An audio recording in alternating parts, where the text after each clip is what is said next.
Okay, in this short video, I'd like to talk about methylation and MTHFR. There's lots of buzz been going around about MTHFR.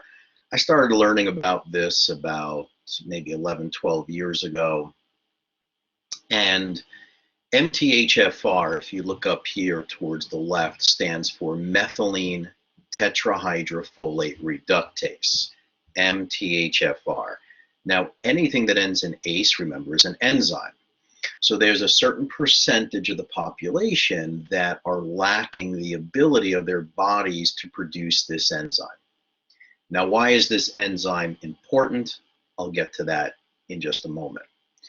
Now, this is called the methylation pathway of how this all works. So let's take a look. And there's 3 vitamins that are involved in methylation. There's B6, which is PLP, pyridoxal 5-phosphate. There's B9, we see here folate, and then there's B12, we see cobalamin. So we got B6, B9, and B12 that are intimately involved. This picture comes from a vitamins and mineral book called Advanced Nutrition and Human Metabolism by Groper.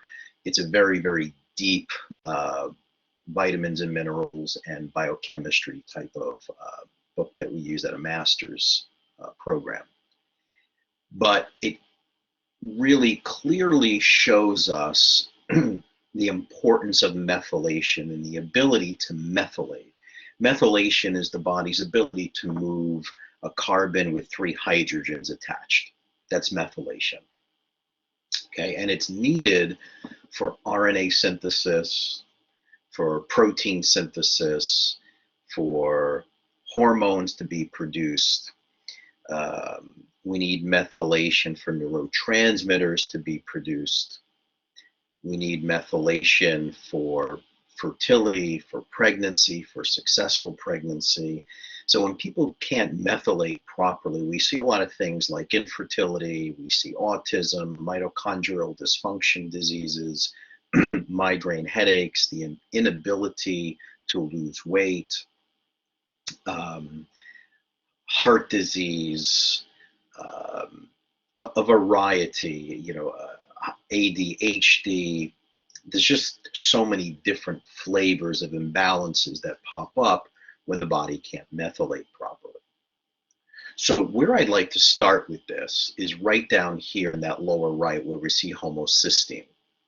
Now, when I think of homocysteine, I check my patients' levels of this with their blood, and homocysteine tends to be high when there's cardiovascular issues, right? Think of homocysteine as liquid sandpaper that can destroy blood vessels. So if it's in high amounts, because you can see it's a normal part of metabolism here.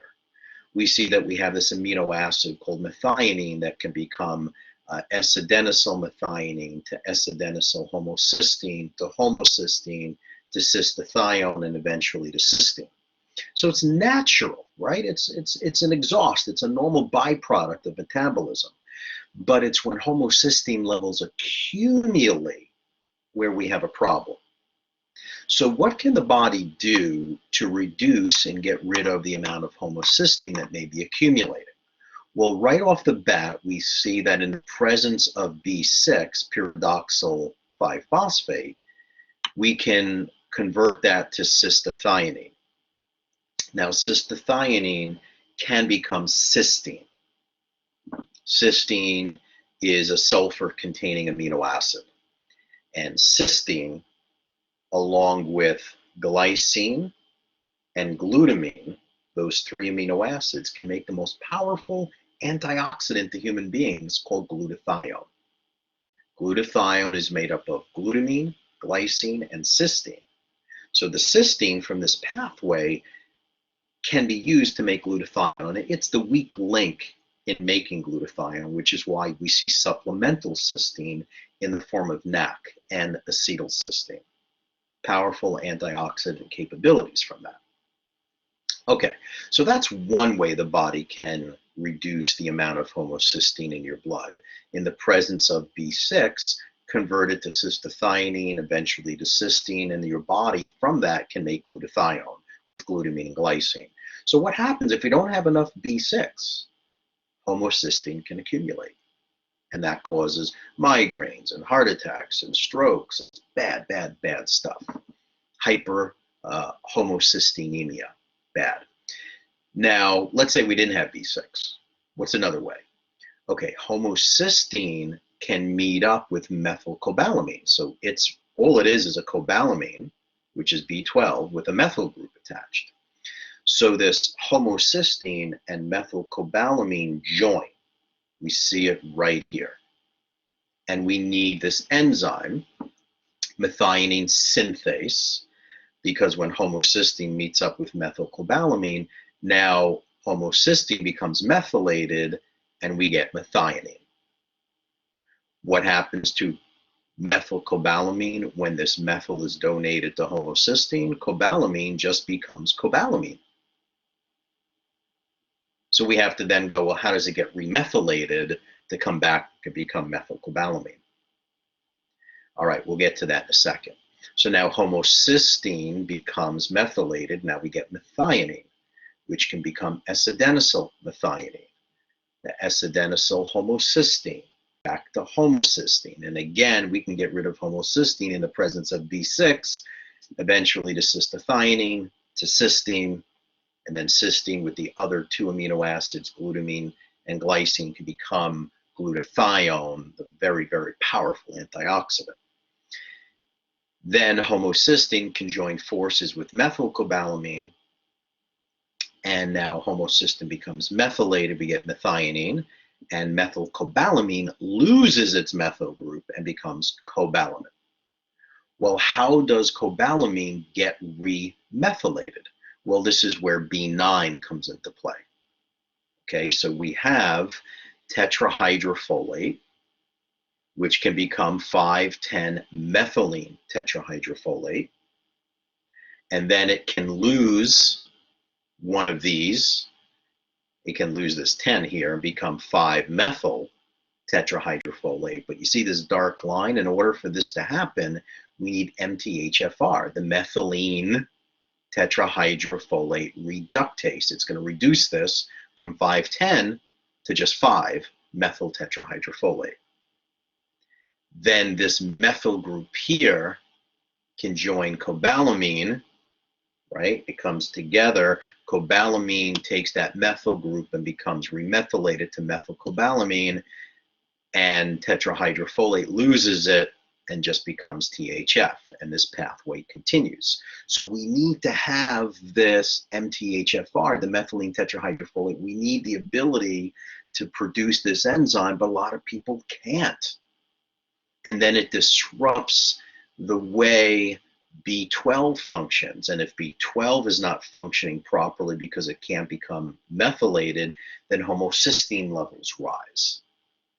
Okay, so methylation, this is why folic acid, this is why women, when they're pregnant, the very first thing that the doctors put a woman on is typically folic acid.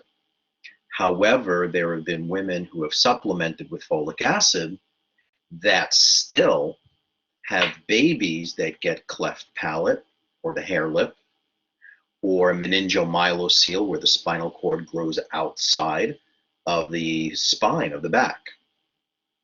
And this means that the mother had MTHFR, this mutation, this SNP, and didn't have enough of this enzyme to convert tetrahydrofolate or folic acid into the bioavailable form that we need, the 5-MTHF.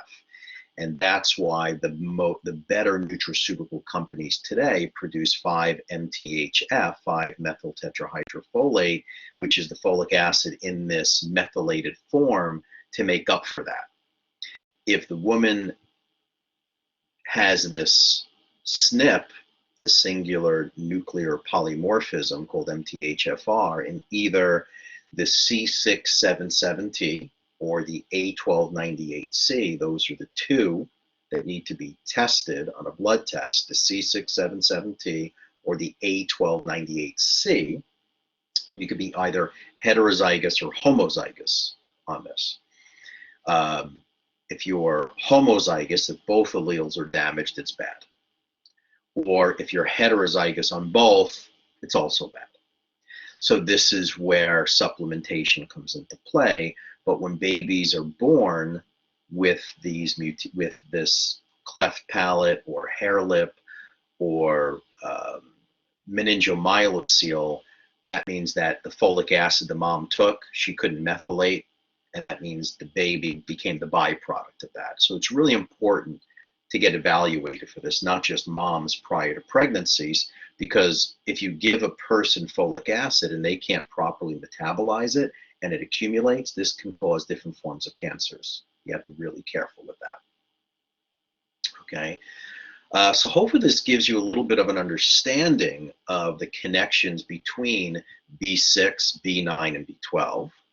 You understand a little bit more about methylation, why certain companies have vitamins that have folic acid in it, much cheaper, or have 5-MTHF in it, a little bit more expensive, but it also